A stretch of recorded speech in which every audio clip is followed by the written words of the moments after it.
नमस्कार, आप देख रहे हैं चिराग 24 मुरादाबाद। आज 13 अप्रैल 2026 को महाराजा अग्रसेन इंटर कॉलेज मुरादाबाद में जलियांवाला बाग हत्याकांड दिवस पर प्रार्थना सभा में उन क्रांतिकारियों को श्रद्धांजलि अर्पित की गई जिन्होंने जलियांवाला बाग हत्याकांड में अपने प्राण गंवाए। मेजर राजीव ढल ने इस मौके पर ब्रिटिश हुकूमत द्वारा भारतीयों पर किए गए उस विभत्सव हत्याकांड के बारे में छात्र छात्रा को बताया, जिन्होंने बताया ब्रिगेडियर रिजनल्ड डायर ने जलियांवाला बाग में शांतिपूर्वक रॉलेट एक्ट का विरोध कर रहे निर्दोष भारतीयों पर आनाधुंध गोलीबारी की।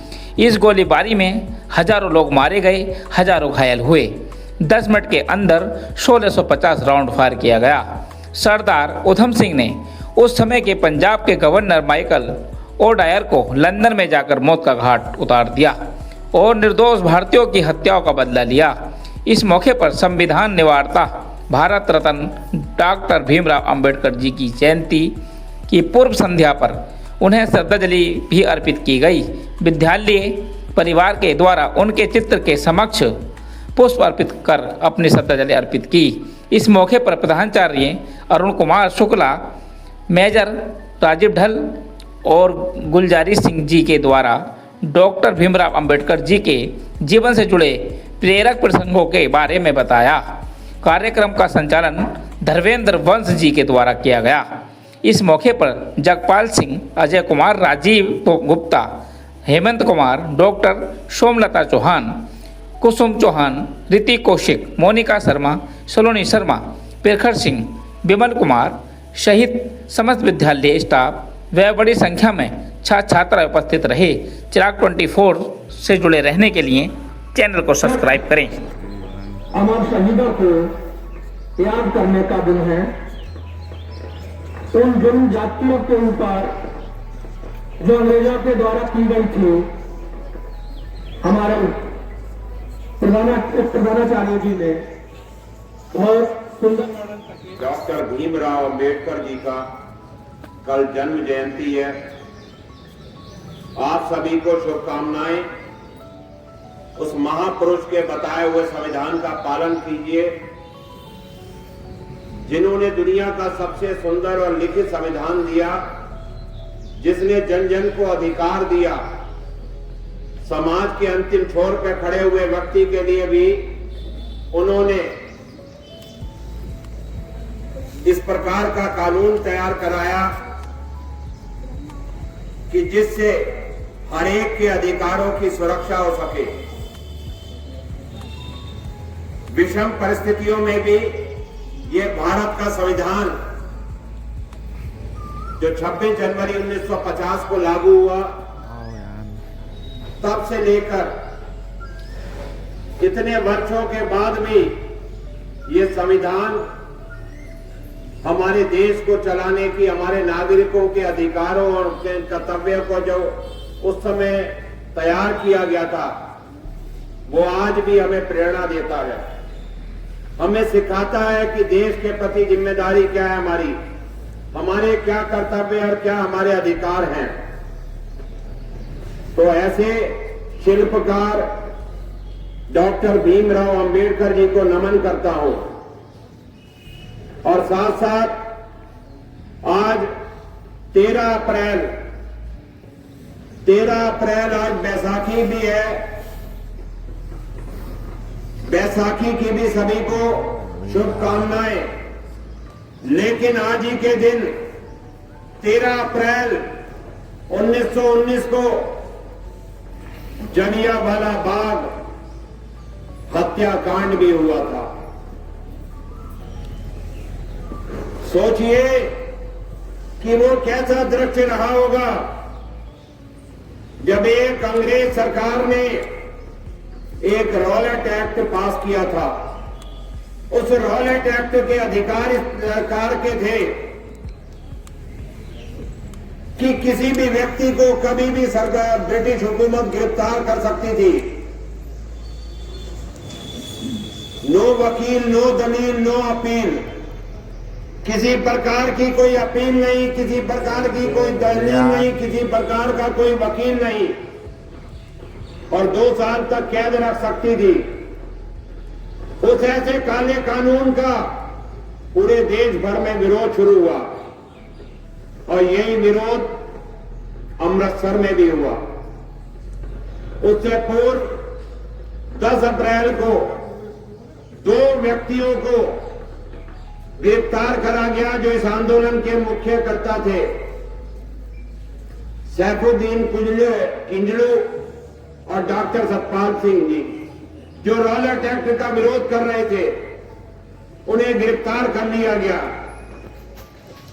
तो भारतीयों के अंदर उबाल आया और 13 अप्रैल बैसाखी का दिन था। लोग वहां पर हरमिंदर साहब गुरुद्वारा भी अमृतसर में, वहां के सामने ही जलियांवाला बाग है, माथा टेकने के बाद बैसाखी का पर्व मनाने के लिए उस जलियांवाला बाग में इकट्ठा होने लगे और इस रॉलेट एक्ट का शांतिपूर्वक विरोध करने के लिए वहां पर एकत्रित हुए।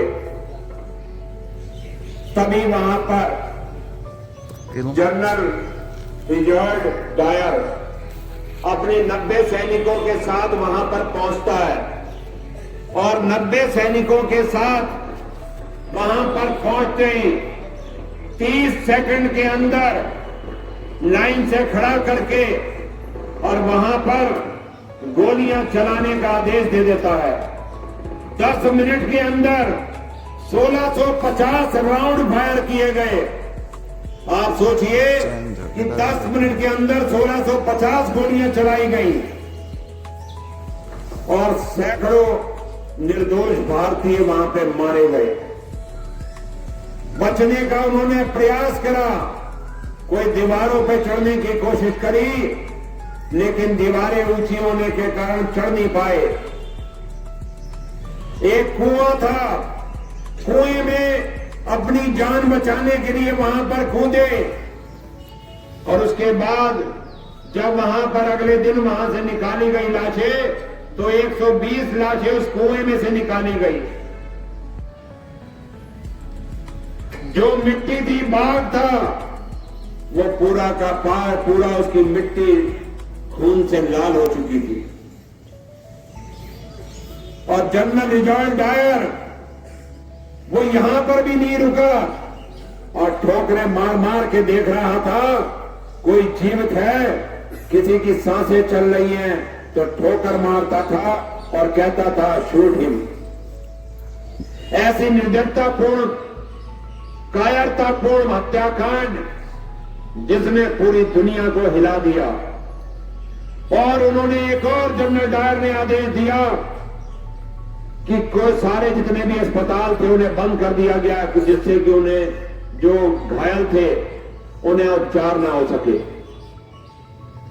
आप सोचिए, जब अगले दिन वहां पर जब गर्मी का मौसम था 13 अप्रैल को, जब लाशों की दुर्गंध आसपास फैलने लगी तो वहां पर कुत्ते आने लगे और कुत्तों ने उन क्रांतिकारियों का मांस नोचना शुरू कर दिया।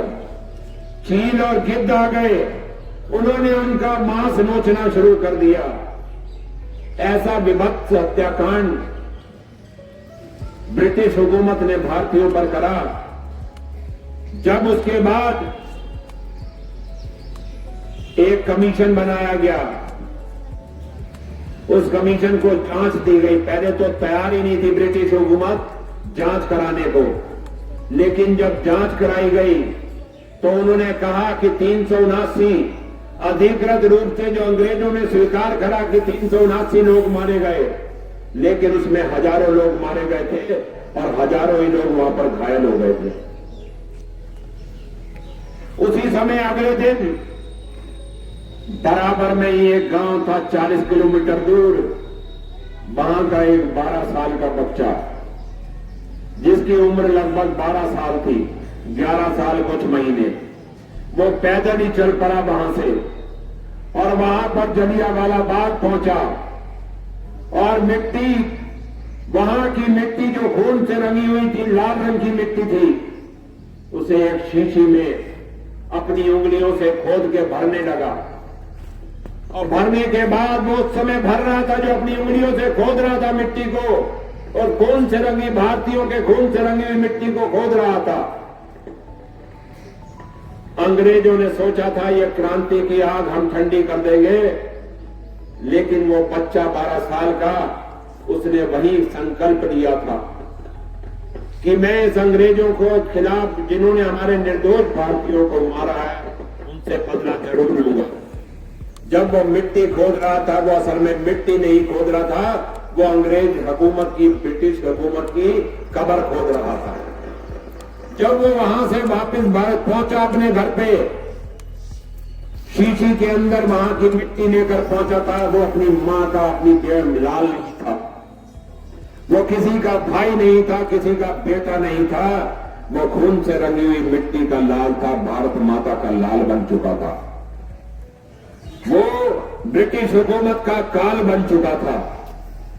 उसका नाम था भगत सिंह। उसने संकल्प लिया था, उस 12 साल के आप ही की उम्र के बच्चे ने संकल्प लिया था कि मैं इस ब्रिटिश हुकूमत को हिला के रख दूंगा जिसने हमारे क्रांतिकारियों को मारा है, और निर्दोष जो शांतिपूर्वक एक प्रोटेस्ट कर रहे थे उसे मारा, गोलियां चला के मारा गया। आखिर में उसी समय एक और बच्चा था जिसका नाम था सरदार उधम सिंह। उस सरदार उधम सिंह ने भी वो दृश्य देखा था। उसने भी कहा कि मैं भी इसका बदला लूंगा। और उस बच्चे का संकल्प देखिए कि 21 साल तक वो इंतजार करा उस उधम सिंह ने। वहां पे जिस रेजिनाल्ड डायर ने गोलियां चलाई थी उसे प्रकृति ने तो सजा दे दी। 8 साल बाद 1927 में वो एक ब्रेन हेमरेज के कारण वो रेजिनाल्ड डायर मारा गया। लेकिन जो वहां का लेफ्टिनेंट गवर्नर था पंजाब का उस समय, माइकल ओडायर, जिसने आदेश दिया था इसे मारने के लिए, हत्याकांड को अंजाम देने का जिसने आदेश दिया था, उस बालक ने, उधम सिंह ने संकल्प लिया कि मैं उसे मारूंगा जिसने हमारे निर्दोष भारतीयों को मारा। और आखिर में उसने 21 साल इंतजार करा और इंग्लैंड पहुंचा, क्योंकि वो यहां से रिटायर होने के बाद वो लेफ्टिनेंट जनरल वहां पर पहुंच गया था इंग्लैंड में। इंतजार करता रहा उसकी मौत का बदला ले। उसने कहा था मैं निर्दोष भारतीयों की मौत का बदला लूंगा। और लंदन पहुंचा। एक दिन उसका लंदन में सम्मान किया जा रहा था माइकल ओडायर का। वहां पे कैंस्टन हॉल में वो उधम सिंह वहां पर पहुंचा। एक माली के साथ गया। माली को व्यथा बताई थी अपने हिंदुस्तान की। फूलों की टोकरी में अपना रिवॉल्वर एक किताब में कटिंग करके वो रिवॉल्वर रखे और फूलों की टोकरी में रख के पहुंचा। जब वहां के सैनिक जो लगे हुए थे उन्होंने रोकने का प्रयास किया तो माली ने कहा मेरा बेटा है, ये भारत से आया है, तो उन्होंने उसे जाने दिया। जैसे ही सम्मान के लिए माइकल डायर वहां पर मंच पे आया, उस उधम सिंह ने वो रिवॉल्वर निकाली और उससे उसे भून दिया, गोलियां वहीं पर चला दी और वो भागा नहीं, वहीं पर खड़ा रहा और भारत माता की जय और वंदे मातरम के नारे देते हुए वो गिरफ्तार हो गया। सोचिए 1940 में 31 जुलाई 1940 को उस मां भारती के लाल को, उधम सिंह को फांसी के फंदे पर लटका दिया गया। दुश्मन भी रखे याद वो मजमून देती है। उस उधम सिंह को नमन करते हुए कहता हूं जिसने 21 साल बाद जाके लंदन में जाके मारा था उस उधम जनरल डायर को। दुश्मन भी रखे याद वो मजमून देती है। वतन को जब जरूरत हो वो अपना खून देती है।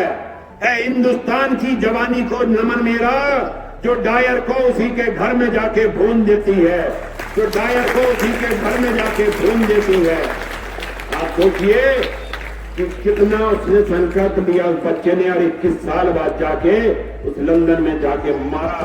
31 जुलाई 1940 को वहां पर उसे फांसी के फंदे पर लटका दिया गया। लेकिन उन अंग्रेजों ने सोचा था कि क्रांति की आग ठंडी पड़ जाएगी, लेकिन वो क्रांति की आग ठंडी नहीं पड़ी और मात्र 7 साल बाद अंग्रेजों को 15 अगस्त 1947 को देश छोड़कर जाना पड़ा।